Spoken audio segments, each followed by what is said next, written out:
What's up, y'all? King Kevin in the building. I am so disgusted and shocked by what happened in Jacksonville on Monday because of the fact that innocent people were shot and killed in a dollar store.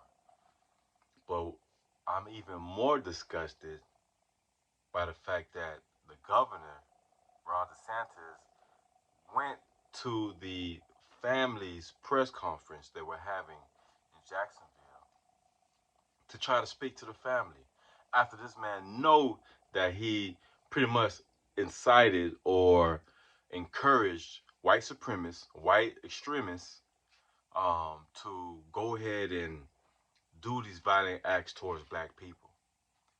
Now, what many of you all may not have known is that he originally, the shooter, 21 years old, white dude, obviously crazy, went to Edward Waters University, which is a HBCU. Now, my nephew goes to that school. So when I first heard there's a shooting in Jacksonville, I was like, man, let me tune in. I got family there. He just started. He played football at the cornerback. And they just started the semester.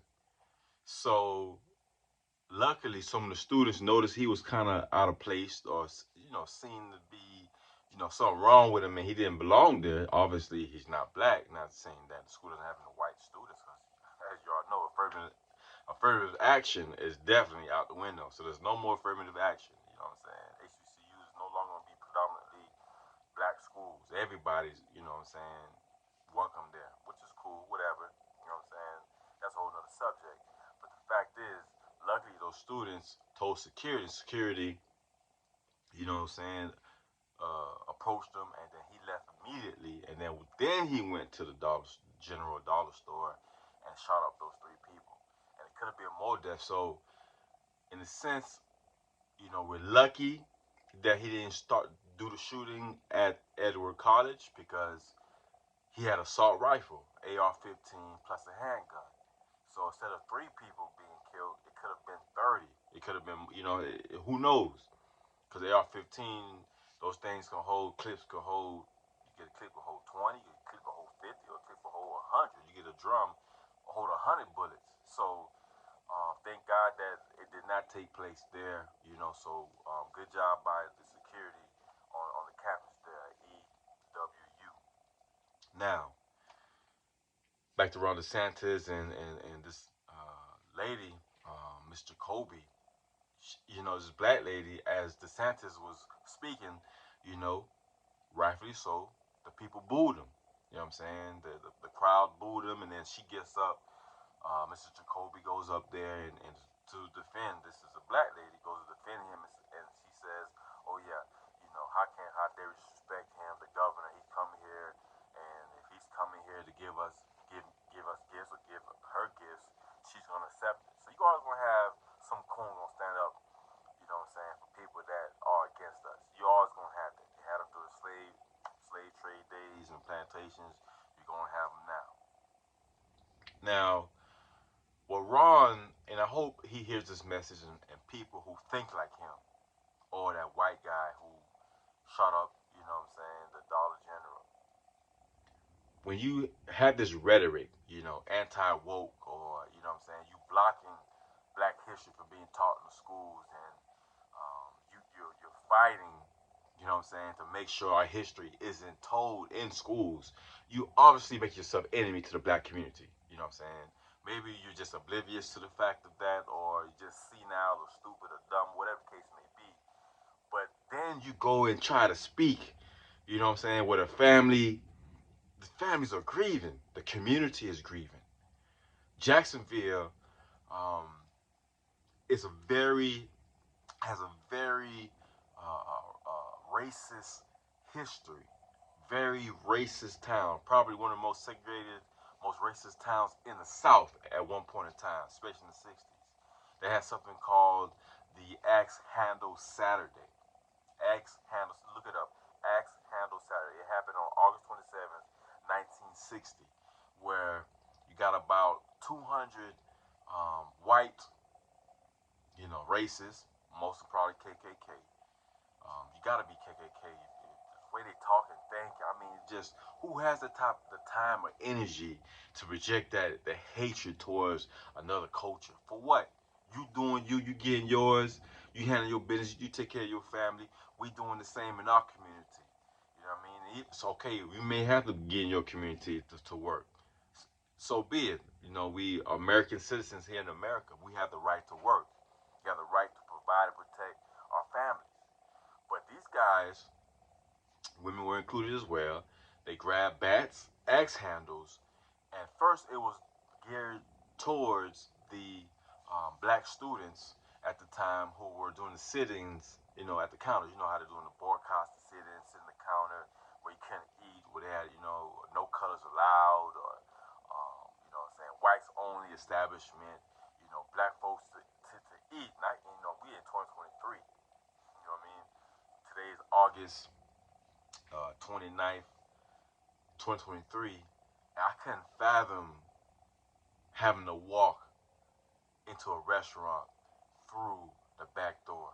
I couldn't. Jesse Owens, who was one of the fastest track stars in history, you know, even after he won the Olympics out there in Berlin, you know, having to deal with Hitler in Germany, as a matter of fact, having to deal with Hitler, um, racist attitude, who wouldn't even shake his hand after he won the 100 200, completely dismantled, you know, white supremacy when it comes to athletics. You know, just like General Toussaint Louverture of the Haitian Revolution, you know, he debunked that whole thought, that whole mythology and ideology that black folks are lazy, can't think, we're stupid, we're dumb. We like being enslaved. You know, when they won their revolution, you know that really put white racist white folks on their toes. They were like, oh shit, black people are on the rise. Like they're fighting. You know, they want their freedom. You know, like to some people that was a surprise to them because they're so used to making all this money off the slave, off the backs and blood, sweat, and tears of our ancestors. You feel me?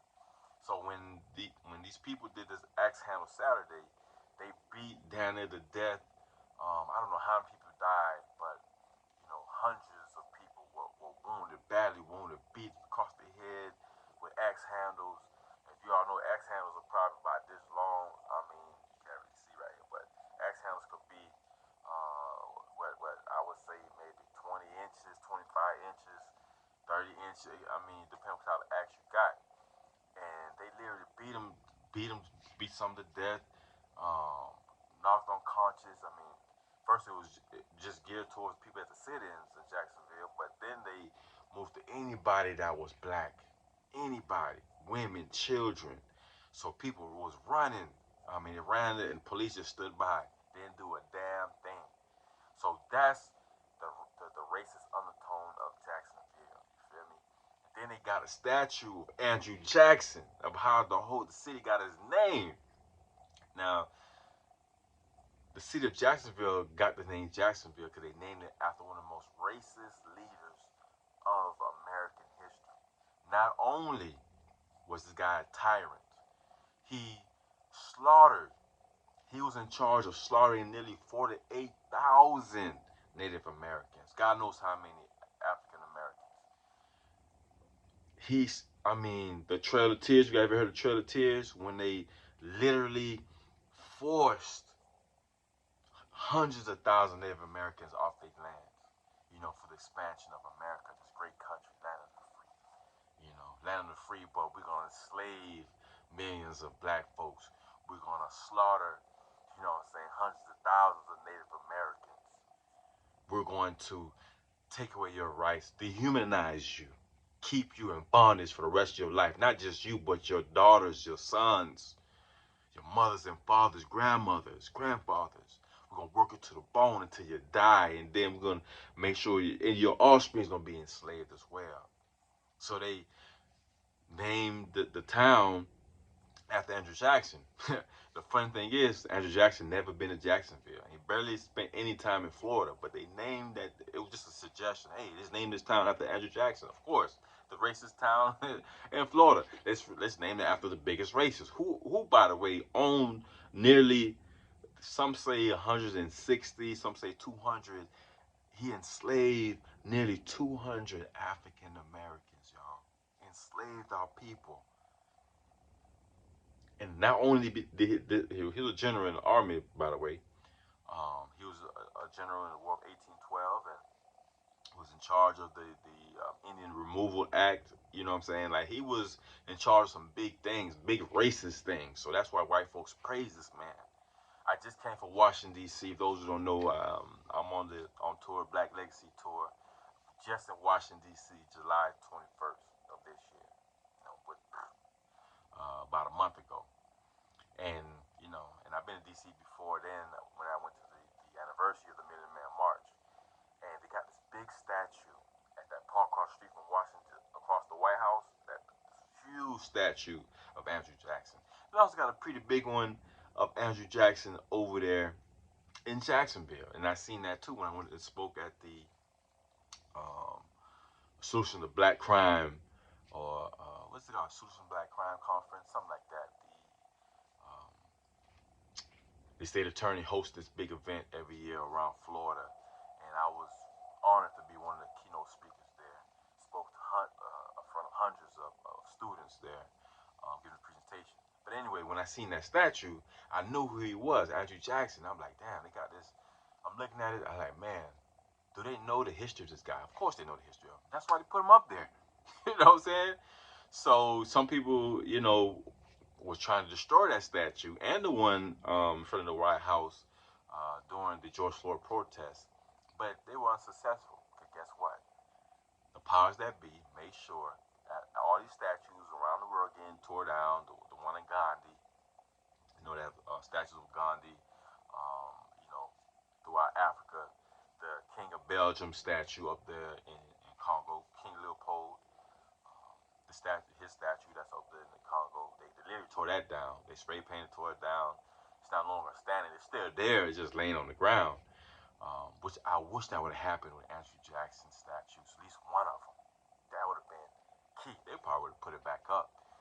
Some people have suggested to get rid of the name, to change the name of Jacksonville, which I doubt would happen because you have to change, like, it will cost hundreds of millions of dollars to do it. And they're probably not going to do it, but I really do think they should. Let me know what you guys think at the bottom of this video. My name is King Kevin Dorival here in Atlanta, Georgia. Please definitely check out my event if you're in Georgia, you know somebody in Atlanta or the surrounding area. I'm having a big event October 6th, 2023, Friday, October 6th. The Haitian arts and food tasting. All right, so it's art exhibit. We're going to go over culture of Haiti, the food of Haiti, and some history, and also current events what's going on. So it's a fundraiser to help us in our movement. And as I mentioned with the DC, we're going back to DC this time. We're going to lobby in Capitol Hill. We're going to lobby the congressmen and women, have them sign amendments to make an amendment towards the Farm Bill, which is the reason why and how they're able to dump all that cheap beach rice in Haiti. I've been talking about this for years. I've been on tour for years raising money. The GoFundMe you find on my website, KevinDorval.com. Go GoFundMe. Stop the War Against Haiti. You'll see it there.